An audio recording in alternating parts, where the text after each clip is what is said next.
अस्सलाम वालेकुम, मेरा नाम है रमशा इकबाल और आज हम लोग chapter number 16 man and his environment का लास्ट टॉपिक स्टार्ट करने वाले। वो है कंजर्वेशन ऑफ नेचर, कि अब हम लोग किस तरह से नेचर को कंजर्व कर सकते हैं। अब हम लोगों ने सारे साइकिल्स, हम लोगों ने फूड चेन्स, फूड वेब्स, हम लोगों ने सारी पोल्यूशंस डिस्कस कर ली हैं। अब हम लोग ये देख लेते हैं कि नेचर को कंजर्व किस तरह से करना है। तो कंजर्वेशन ऑफ नेचर का मतलब ये है कि इसमें हम लोगों ने असल में इसके जो रिसोर्सेज हैं उसको कंजर्व करना होता है। ठीक है, इसमें नेचुरल रिसोर्सेज भी आ जाते हैं और आर्टिफिशियल रिसोर्सेज भी आ जाते हैं, यानी कि नॉन रिन्यूएबल रिसोर्सेज भी आ जाते हैं।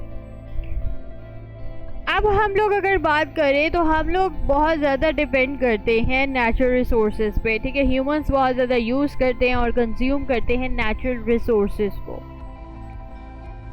इसीलिए अब हमारे पास अगर हम नॉन रिन्यूएबल रिसोर्सेज की भी बात करें तो हम लोग ये भी बहुत ज़्यादा कंज्यूम करते हैं और ह्यूमंस जो है वो हाईली डिपेंडेंट है इन पे। और क्योंकि ये रिसोर्सेज हैं भी लिमिटेड और ह्यूमंस को चाहिए भी बहुत ज़्यादा अपनी जो भी उनकी डेली लाइफ की नीड्स हैं उसको पूरा करने के लिए उनको नॉन रिन्यूएबल रिसोर्सेज भी बहुत ज़्यादा चाहिए होते हैं।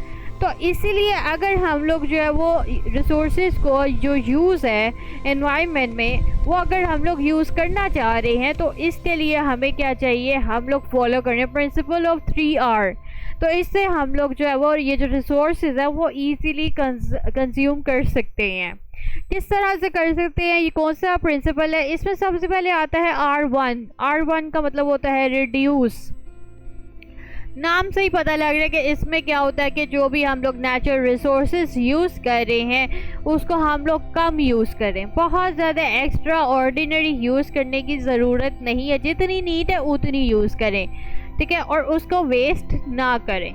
ये वाला प्रिंसिपल जो है वो डिफरेंट प्लेसेस में हम लोग यूज़ कर सकते हैं अपनी जो डेली लाइफ में आती है। इसमें ये आता है कि हम लोग अगर नॉर्मली रूटीन की बात करें, हम पानी को कम वेस्ट करें, हम इलेक्ट्रिसिटी को कम वेस्ट करें। अगर हम फूड खा रहे हैं उसको वेस्ट करने के बजाय पुअर पीपल को दे देना चाहिए। तो इस तरह से जो है वो फॉसिल्स को हम रिड्यूस करें। तो इस तरह की जो भी हमारी नीड्स अगर इसमें नहीं है इतनी ज़्यादा तो उसको हमें रिड्यूस करना चाहिए।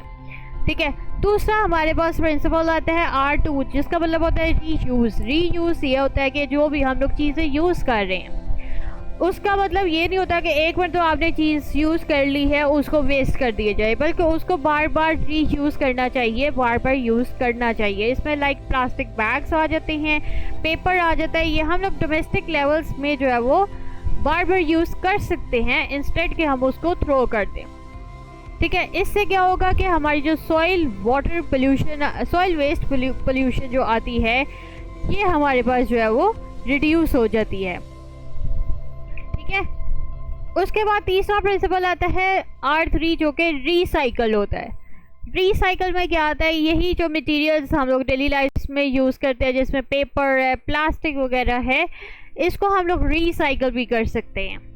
अगर हम इसको रीसाइकल करेंगे तो इससे जो भी वॉल्यूम होता है कि बार बार रिफ्यूज़ करने का, यानी कि बार बार ज़ाया चीज़ करने का, इससे इस वॉल्यूम को कम किया जा सकता है। और इस तरह से हम लोग मटेरियल्स को बार बार डिफरेंट चीज़ों में यूज़ कर सकते हैं। ठीक है, और इससे जो है वो नेचुरल रिसोर्सेज की कंजर्वेशन भी हो जाती है।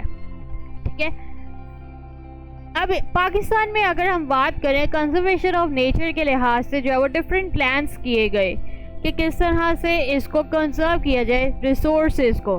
तो इसके लिए सबसे पहले जो हमारे पास स्टार्ट की गई थी वो था नेशनल कंजर्वेटिव स्ट्रैटेजी। ठीक है, डिफरेंट प्रोग्राम स्टार्ट किए गए थे। इसके मेन ऑब्जेक्टिव्स क्या थे कि इसमें हम लोग नेचुरल रिसोर्सेज को किस तरह से कंजर्व कर सकते हैं और इसके अलावा रिसोर्सेज का जो यूज़ करते हैं उसकी एफिशिएंसी को किस तरह से इम्प्रूव किया जा सकता है, ये बताया गया था। ये इसके मेन ऑब्जेक्टिव्स थे। ठीक है, दूसरी हमारे पास जो प्रोग्राम स्टार्ट हुआ था वो था फेडरल मिनिस्ट्री ऑफ एनवायरनमेंट। इसके अकॉर्डिंग क्या था, इसने लॉन्च किया था नेशनल ड्रिंकिंग वाटर और सैनिटेशन पॉलिसी स्टार्ट की थी।